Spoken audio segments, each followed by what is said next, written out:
Hi guys, welcome back to my channel and welcome everyone. This is Emma.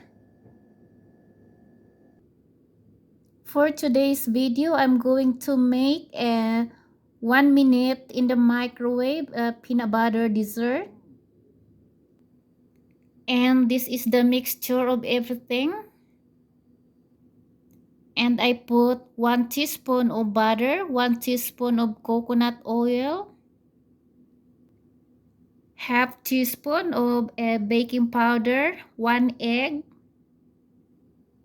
3 packets of stevia, 1 powdered peanut butter, 1 tablespoon,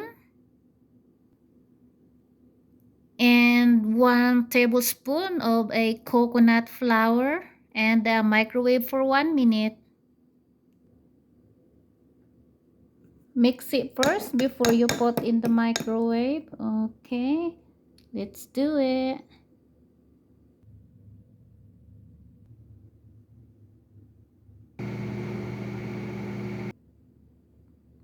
Here you go guys, this is my peanut butter dessert, just 1 minute on the microwave. One with white chocolate chips,